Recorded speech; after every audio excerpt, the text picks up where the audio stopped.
Përshëndetje mish, mirë se erdhët në Blokonomi podcast. Sot kemi një supermarket të nominuar në Fortin ndër Fortin. Ajo është Nerta Tushe, e cila është themeluese e Biokozmit. Do flasim për industrinë e të bukurës, po do flasim jo vetëm për klientët fundor, pra për cilin do nga ju që përdor produkte të tilla, por do flasim edhe për procesin e prodhimit. Nerta, përshëndetje dhe faleminderit që na u bashkove sot. Përshëndetje dhe faleminderit që më keni ftuar këtu në këtë podcast shumë të këndshëm. Kënaqësia jona, unë njoh pak historikun tonë se ne folëm përpara se kamerat të niseshim. Kur e nise ti rrugtimin tënd profesional, jo vetëm në prodhim, por edhe në rrugën e biznesit? Më ka pëlqyer shumë prodhimi dhe para se ta studioja, pra para se të vija në universitet, unë prodhoja produktet e mia të para, që ishin shampot. Dhe ishte produkti më i vështirë që kam prodhuar. Pasi kam mbaruar studimet, kam filluar direkt të punoj në mënyrë profesionale duke prodhuar linjën time të parë, që ishte M&D. Kjo ishte linja që unë krijova me shumë dashuri dhe kam punuar për shumë vite para se të hapja laboratori. Pra 10 vitet e para kam punuar me linjën time dhe pastaj lindi nevoja për të prodhuar për njerëz të tretë ose të dytë, le të themi, për kompanitë të tjera. Por përpara se sa Nerta të hapte M&D-n edhe të futej në procesin e prodhimit, ti ke punuar për dikë tjetër, pra për kompani të tjera? Unë jam specializuar te Fresh Line. Në fakt, kur kam qenë studente, të gjitha njohuritë e mia i kam marrë që aty kam punuar vullnetarisht, jo kam bërë trajnimet e mia, kam bërë trajnime jashtë shtetit. Mua më pëlqente shumë bota e bimëve dhe ajo që bëra, që sot mendoj domethënë që gjëja më e mirë që kam bërë për veten time ishte trajnimin mbi bimët medicinale dhe mbi vajrat esencial. Mendoj që mbreti i çdo produkti është vaj esencial, duke filluar që aty marrim veti kurative dhe jo vetëm kaq. Edhe hodhe në treg M&D-n. Po. Ishte vështirë tregu kishte të vështirë ta përtypte tregu e mendim në fillim apo jo shumë punë? Ishte më kollaj në ato vite për të hyrë në një treg, domethënë kaq tash për sa është sot. Ta kishim mundësi më të mira për të hyrë në treg dhe për të treguar vlerat tona se sa kemi sot. Në ato vite ishte pak vështirë që të lundroje në rrjetet sociale, në internet për të treguar më shumë informacion, por ama për të bërë pak më i njohur dhe për të treguar vlerat e një produkti bimor ishte koha më ideale, sepse ishte momenti që njerëzit ndërgjegjësoheshin dhe shkonin drejt produkteve organike. Çfarë viti flasim? Flasim për vitin 2006-2007, në ato vite, pra shumë mbrapa.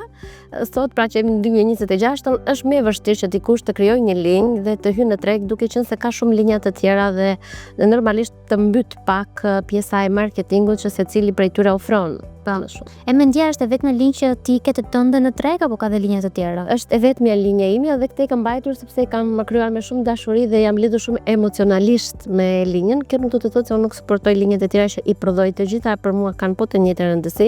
Mbajnë emrin e laboratorit tim, mbajnë karrierën time, çdo gjë domethënë që vjen nga unë, kështu që për mua janë të barabarta pavarësisht se është e imja apo e një klienti, unë e suportoj po një lloj.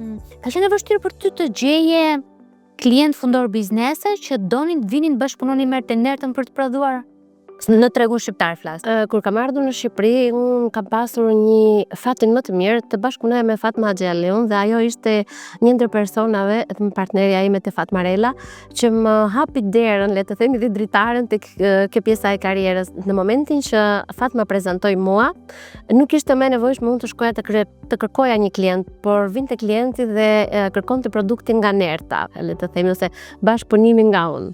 Edhe Nerta ka certifikime në shpatullat e saj në këto vite. Për këtë do që i njeh pak a shumë industrinë.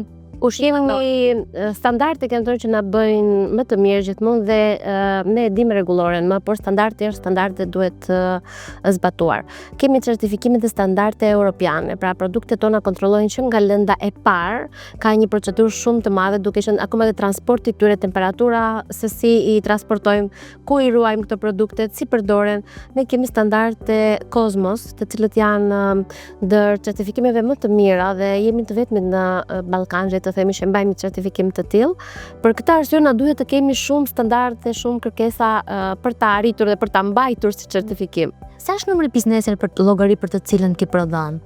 Ne kemi arritur diku te 37 biznese brenda dhe jashtë vendit. Pra ne eksportojmë në Dubai, kemi linja të cilat janë për pastrimin e floririt apo të orave të shtrenjta, të diamanteve, jemi në New Jersey me një linjë fytyre, jemi në Zvicër me disa linja bebash, jemi në Londër gjithashtu me linja bebash dhe në Europë me linja të tjera të ndryshme. Kur kur dikush ka në ëndër sirtar apo mendon ti të diversifikojë atë portofolin e vet të investimit dhe thotë do futem në një linjë prodhimi ose do krijoj një biznes që është në industrinë të bukur, si duket sikur të duhen shumë para për ta nisur një të tillë. Por një të ri që është aty jashtë dhe është duke menduar ku të gjej një projekt, ku të gjej një zinxhir markimi të produktit, nda pak më shumë me ne se si është ky workflow edhe pak më shumë se sa mund të jetë minimumi apo maksimumi. Maksimumi s'do ketë asnjëherë punë pa minimum për të futur industrisë. Unë mendoj se duhet jetë dëshira. Në një podcast të kompanisë tonë, një ndër klientëve ka thënë një fjalë që më ka ngelur dhe e kam si vakt në vesh, le të themi, ishin 2 motra që nuk kishin një buxhet të lartë dhe kur erdhën që ta diskutonin me mua dëshironin të hapnin një link të 2 mami dhe donin të hapnin një link bebash, është linja Selin në tregun shqiptar, dhe nuk kishin buxhet dhe sa është minimum order dhe si mund ta bëjmë dhe të marrin vetëm shampon apo kremin e panolinave, dhe kur e kanë thënë këtë pjesën që se si do t'i mirëprisja unë mirëpres çfarë do lloj oferte, çfarë do lloj bashkëpunimi që vjen është i mirëpritur. Pra ato filluan me një buxhet shumë të vogël si përfundim sepse aq kishin mundësi dhe me një shampo dhe thot kanë arritur të kenë 7 produkte të tyre. A do të thënë nuk është kaq shumë buxheti sa është dëshira për ta promovuar produktin që ti prodhon. Nëse ti vjen me një buxhet të madh, prodhon 30 produkte dhe nuk di ti promovosh ato apo ti shesësh në treg, kjo është më tragjike se sa të vish të prodhosh një produkt dhe brenda vitit të kesh 7 apo 8 produkte në treg. Kompania juaj Nerta merret vetëm me krijimin e formulës, merret me brendimin, do të thotë ka një zinxhir apo mund të jenë të dy rastet që dhe mund të zgjidhë klienti që të marrë vetëm njërin prej tyre dhe zgjidh që edhe zinxhiri i prodhimit po brenda kompanisë. Ne që në momentin e parë dëshirojmë ta suportojmë klientin duke i sugjeruar dizajnerat që ne kemi që bashkëpunojmë. Kjo për arsye sepse janë profesionistë, merren me pjesën e etiketimit dhe bëjmë print on bottle ose dhe etiketa label që bëhen, vinë dhe lidhen me paketimin që ne kemi. Pra nuk do kishte dështim të kjo pjesa vizuale si fillim. Pastaj kemi një gamë të gjerë produktesh, pra paketime që mund të marrin, paketime plastike ekologjike, nga kallami i sheqerit, nga akriliku, nga xhami, çfarë të dëshiroj klienti që ta mendoj, mënyrën se si do printohen, formulimin, kartonat përfundimtar, pra klienti mund të vijë dhe me produktin gati. I marrim që të gjitha kemi një eksperiencë dhe bashkëpunëtor shumë të mirë që vazhdojnë që nga minimum order shumë të vogla për Shqipërinë, nëse një treg i vogël është. Ka në një minimum order Shqipëria për prodhim? Ne fillojmë nga 300 copë për sasi për minimum order, pra e kemi vendosur një standard shumë të ulët që të ketë mundësi secili të vi ta testoj, ta provoj atë pjesën e se sa i aftësh për ta pasur një brand të vetin. Po. A ke thënë ti ndonjëherë jo një diku që ka ardhur dhe thënë Nerta duhet të prodhosh këtë? Po, kemi thënë, pra unë jam specializuar, më pëlqen shumë kjo bota e kozmetikës dhe nuk është vetëm për pjesën ekonomike në fund të ditës. Mua kjo më plotëson si njeri, pra është një pasion. Asnjëherë nuk do ta mendoja për shembull për të hyrë në treg me linjat komerciale shumë të lira ose për një produkt i cili nuk është brenda standardit që unë dëshiroj. Në momentin që kemi pasur kërkesa për produkte komerciale, ne nuk e kemi arritur dot ta bëjmë, jo se nuk e bëjmë, po nuk kemi pasur dëshirën të bashkëpunojmë te kjo pjesa. Edhe sugjeron ti klientin për çmimin me të cilën duhet ta shesë apo është një vendim që e merr kompania për çuditërisht të gjithë klientët konsultohen me mua për këtë pjesën se cili mendon se do jetë çmimi përfundimtar për në treg. Mua më pëlqen kjo biseda, jam shumë transparente, më pëlqen domethënë pjesa edhe e marketingut shumë. Dhe është një bisedë që e bëjmë me të gjithë klientët. Domethënë ta marrin në konsiderat mendimin se kush është nga eksperienca, po edhe përveç asaj dhe kur vinë, mund të kenë ardhur për të bërë produkte për duart dhe kanë përfunduar për produkte për flokut ose kanë ardhur për flokut dhe kanë përfunduar diku tjetër. Duke bërë bisedë dhe duke u konsultuar dhe duke parë se si e shikojnë ata pjesën e produktit, kemi përfunduar në produkte të tjera, për shembull nga ato që kanë ardhur si fillim. Po, ka një trend aty jashtë? Shikon ti një trend se çfarë shitet më shumë në këtë industri? Unë mendoj që shitet më shumë ajo që reklamohet më tepër dhe jo ajo që ka më shumë funksion. Pra në qoftë se dikush del të thotë që unë përdora shampon me keratin për shembull, të gjithë do shkojnë drejt asaj rrugës për të blerë një shampon me keratin. Por një shampon me keratin që ti e reklamon mund të ketë brenda dhe vitamina, mund të ketë brenda dhe ekstrakte, mund të ketë brenda disa ingredient dhe thjesht teksohet keratina është ajo që del e para dhe në momentin që i bëhet asaj reklam, njerëzit shkojnë drejt asaj pa parë se çfarë mund të kishte tjetër që bëri atë efekt. Në skaletën kam të shkruar që Biokoz prodhon pa silikon dhe pa testimet e kafshë. Po, ne nuk testojmë të kafshët. Ma elaboro pak më shumë. Nga të gjitha, unë jam një nga personat që i dua shumë kafshët. Kam dhe kafshë në shtëpinë time. Nuk do doja kur t'i testonim në kafsh. Ne kemi laboratore në Janin që i çojmë të bëjmë testet e tyre. Përveç testeve sales controlin që bëhet në laboratorin tonë, sepse quhet pastaj konflikt interesi dhe nuk mund të firmosim analizat tona, i çojmë për analizim në Janin ose në Itali ose në Athinë, varet se kë bashkëpunëtor kemi për momentin që e kujt është radha për të vajtur për të çuar mostrat tona, dhe pastaj dalin në tregun shqiptar. Kanë një vizion të qartë për 5 vjeçarin e ardhshëm apo ti je shumë e zënë në përditshmërinë duke prodhuar e duke kryer formula për të tjerën, se që kjo nuk të jep kohë të mendosh se ku do shkojë biznesi 5-10-15 vjet e ardhshme? Unë në fakt jam njëri spontan nga natyra dhe jetoj çdo ditë ashtu siç më vjen. Shikoj shumë larg, por mendoj atë që unë dua të arrijë aty dhe dua të bëj këtë, po pa bërë plane konkrete. Pra planet konkrete nuk janë të karakterit tim. Unë mendoj për shembull që të vazhdoj me këtë ritëm që unë kam, të kem këtë bashkëpunëtor që kam dhe falenderoj Zotin sepse të gjithë bashkëpunëtorët që unë kam janë po një lloj si unë, ndoshta në karakter, jemi shumë të komunikueshëm dhe për te pjesës të punës e ndjej si një familje të madhe. Pra janë pjesë e përditshmërisë time, duke qenë se nuk pretendoj vetëm të më dërgoj një email zyrtar për pjesën e porosisë, por ne komunikojmë. Gjëja më e mirë që kemi në Shqipëri është komunikimi. Që jemi social. E vërtet, në postimet e promovimit që të kemi bërë online, mbi disë të tjera thuaj edhe që slogani jot është rikthejmë besimin natyrës. Ç'do të thotë kjo për ty? Do të thotë se në rast se ne do të marrim një shampo, le të marrim kështu që të kuptohet. Nëse ti përdor një shampo me silikon për të zbutur flokun tënd, ne në shampon ton nuk përdorim silikon, ose nëse ti përdor një maskë komerciale që ka silikon brenda, ne kemi përbërje që vinë nga ulliri, janë të përpunuara dhe zvendësojnë në mënyrë perfekte dhe më të mirë silikonin, duke qenë se nuk të bllokon poret e flokut apo të lëkurës. Le lëkurën të hidratuar, të ushqyer. Nga ana tjetër silikoni bllokon poret, i mbyll ato, mund të shkaktoj akne, dëmtim të flokut, këputje. Pra duhet të jemi pro natyrës. Është më mirë të përdorim produkte natyrale dhe nëse efekti tyre vjen mbas një muaji dhe nuk vjen ditën e nesërme, ai rezultat që ne marrim është rezultati real dhe ai që ne dëshirojmë dhe është më afatgjat. Është e vështirë ose ka qenë e vështirë që nga momenti i parë që t'u hodhe në treg të edukoje masën që produktet me bazë bimore apo natyrale kanë efekte, ndoshta jo ai shumë të shpejta sa mund të ketë një komercial, por ama është më qëndrueshme afatgjat. Ka qenë e vështirë të edukoje njerëzit në ato kohë?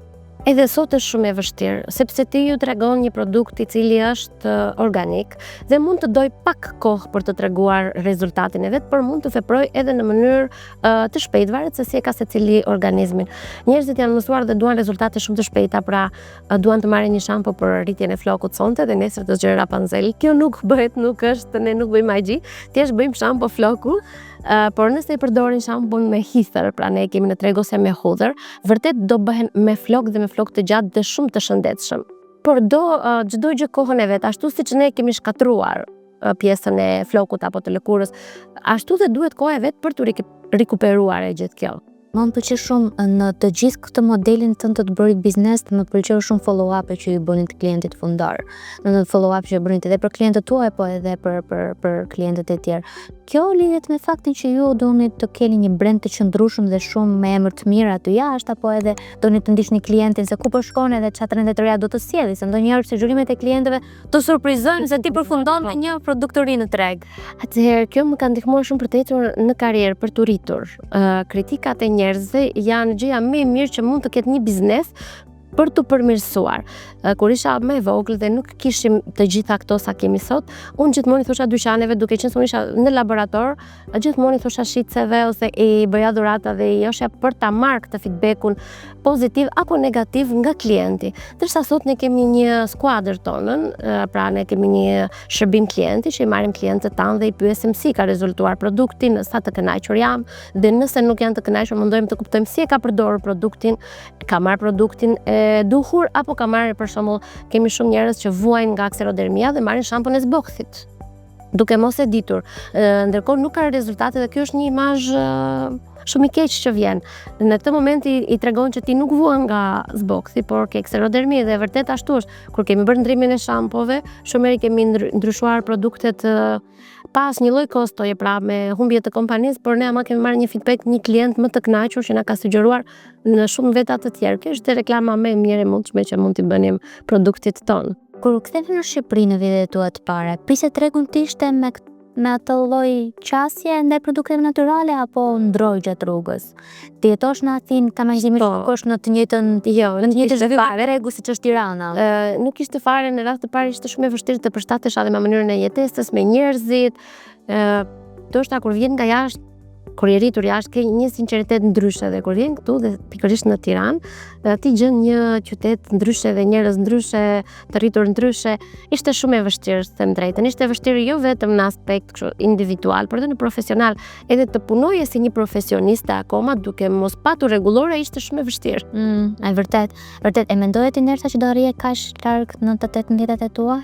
Jo. Kenda që kisha me biznes apo ndodhi rastësisht? Jo, unë doja gjithmonë të kisha një biznes dhe jo pa arsye që pa e studiuar fare biologjinë dhe pa u specializuar te kozmetika, prodhoja produkte. Një kushëri im thotë që nuk ka shumë flok, se është gen nga babai vet. Thotë që do dal, është gazetar i njohur ndërkohë, po do përfundim emrave, thotë që do dal kurioz audienca. Po, do dal publikisht do them që mos i prodhoni shampot e nertë se un kam ngelur tulla. Ndërkohë që genet e tia janë të gjitha tullat, është të çoni xhajës ndërkohë. Shumë interesante. Çfarë mesazhi ke ti për të rinjt aty jashtë, të cilët duan t'i futen botës së prodhimit apo dhe të shitjes në industrinë e aty bukurës? Unë jam pro të gjithë të rinjt, pra dhe të rejat që sot studiojnë diçka, të bëjnë diçka të vetën. Është shumë mirë kur ti punon për veten. Normalisht duhet të punosh dhe dikush që ti të fitosh atë eksperiencën, jo të gjithë mund të bëhemi sipërmarrës apo mund të krijojmë gjëra kaq të mëdha, por nëse mundohemi do arrim diçka tonën. Kjo është mesazhi. Mua nuk më pëlqen pjesa e të përshtaten tek ajo rroga dhe diku.